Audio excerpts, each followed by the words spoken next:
ಹೋಗ್ಲಿಕ್ಕಿಲ್ಲ ಅಂತ ಫಸ್ಟ್ ಹೇಳಿದೆ ನಮ್ಗೆ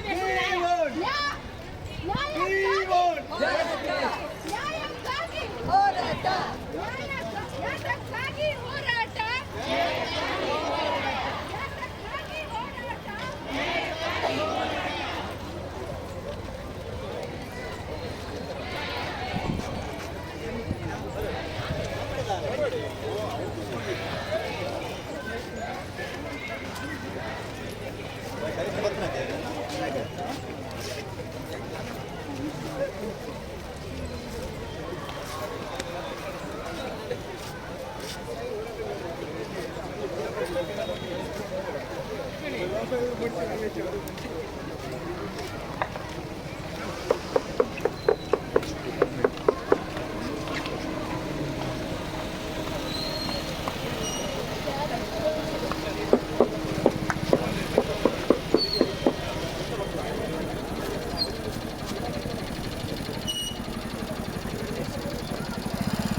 ಯಾಕೆ ಆಗುದಿಲ್ಲ ಅದು ಹೇಳಿ ನಮ್ಗೆ ಉತ್ತರ ಕೊಡಿ ಸರ್.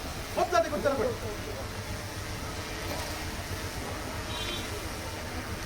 ಏನಾದರೂ ಕಾನೂನಲ್ಲಿ ತೊಡಕು ಉಂಟಾ ಅಥವಾ ಕಾನೂನಲ್ಲಿ ಸಮಸ್ಯೆ ಉಂಟಾ ಅಥವಾ ಅವ್ರೇನು ಬಡವರು ಅಂತ ಹೇಳಿಯಾ?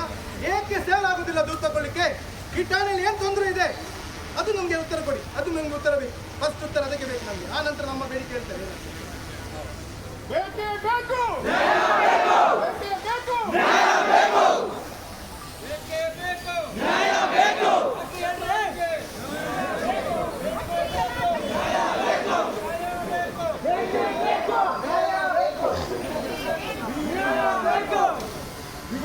ಅಲ್ವಾ?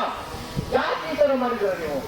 ಅಂದ್ರೆ ನೀವು ಅವಳು ಅಬಲೆ ಅನ್ಕೊಂಡಿದ್ದೀರಾ? ಅವಳಿಗೇನು ಹೇಳೋರು ಕೇಳೋರು ಯಾರು ಇಲ್ಲ. ಮೋಸ್ಟ್ಲಿ ಅವ್ರು ಅನ್ಕೊಂಡಿದ್ರೆ ಅವ್ರನ್ನ ಹೇಳೋರು ಕೇಳೋರು ಯಾರು ಇಲ್ಲ ಅನ್ಕೊಂಡಿದ್ದಾರೆ ಅಲ್ವಾ? ಇದನ್ನ ನೀವು ಅಂತೀರಾ? ಅದು ನಿಮ್ಮ ದೊಡ್ಡ ತಪ್ಪು ಅಂತ ನಾನು ಹೇಳಕ್ ಬಯಸ್ತೇನೆ. ಆಯ್ತಾ? ನಾವೆಲ್ಲರೂ ಒಂದಾಗ್ತೀವಿ.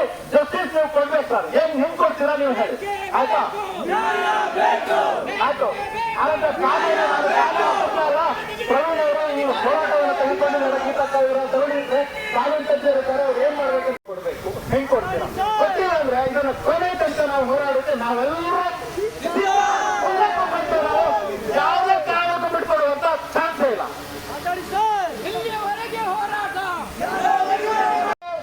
ಕೋರ್ಟ್ ಅಮೀನ್ ಇಲ್ಲ, ಕೋರ್ಟ್ ಆದೇಶ ಇಲ್ಲ ನಿಮ್ಗೆ. ಹೇಗೆ ಹೋದ್ರಿ ಸರ್? ಪೊಲೀಸ್ನವ್ರು ಹೇಗೆ ಹೋದ್ರು? ಕೋರ್ಟ್ ಆದೇಶ ಇರುವುದು ಕೋರ್ಟ್ ಅಮೀನಿಗೆ, ಪೊಲೀಸರಿಗಲ್ಲ.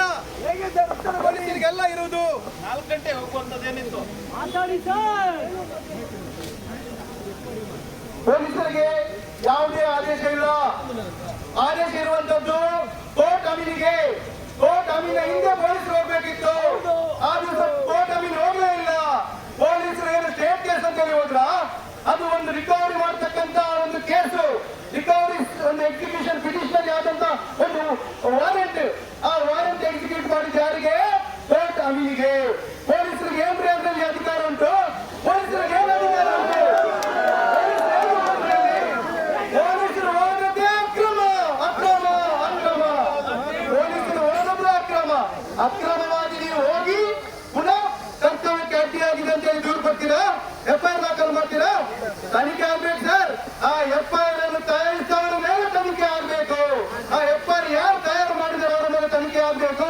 ಕೋರ್ಟ್ ಅಮೀನ್ ಇದ್ದಾರೆ ಅಂತ ಹೇಳ್ತಿರಲ್ಲ ಸರ್. ಆ FIR ಅಲ್ಲಿ ಕೋರ್ಟ್ ಅಮೀನ್ ಇದ್ದಾರೆ ಅಂತ ಹೇಳಿ ಬರೀತಾರಲ್ಲ ಸರ್. ನಿಮ್ಗೆ ಎಷ್ಟು ತಾಕತ್ ಬೇಕು ಸರ್? ಎಷ್ಟು ತಾಕತ್ ಬೇಕು? ಏನು ಬೇಕಂದ್ರೆ ಮಾಡ್ತೀರಾ ನೀವು? ಏನ್ ಬೇಕಂದ್ರೆ ಮಾಡ್ತೀರಾ? ಖಂಡಿತವಾಗಿ ನಾವು ಬಿಡುವುದಿಲ್ಲ. ಇವತ್ತು ನಮ್ಗೆ ಅಕ್ಷತಾ ಪೂಜಾರಿ ಹೇಳಿಕೆಯ ಮೇಲೆ FIR ಆಗಬೇಕು. ಆ ನಂತರನೇ ನಾವು ಹೋಗುವಂತದ್ದು. ಆ ನಂತರ ಯಾರು FIR ತಯಾರು ಮಾಡಿದರೆ ಅವರ ಬಗ್ಗೆ ತನಿಖೆ ಆಗಬೇಕು. ಮತ್ತೆ ಇದರಲ್ಲಿ ಯಾರೆಲ್ಲ ಅಧಿಕಾರಿಗಳಿದ್ದಾರೆ ಅವರೆಲ್ಲರೂ ಕೂಡ ಸಸ್ಪೆಂಡ್ ಆಗಬೇಕು. ಇದು ನಮ್ಮ ಬೇಡಿಕೆ. ಏನ್ ಸರ್, ಏನ್ ಬೇಕಾಗ್ತದೆ ಈ ಜಿಲ್ಲೆಯಲ್ಲಿ ಅಂತ ಅನ್ಸ್ಕೊಂಡಿದ್ದೀರಾ? ಏನು ಯಾರು ಕೇಳೋರಿಲ್ವಾ? ಮೇಲಧಿಕಾರಿ ಯಾರು ಕೇಳೋದಿಲ್ಲ ನಿಮ್ಗೆ?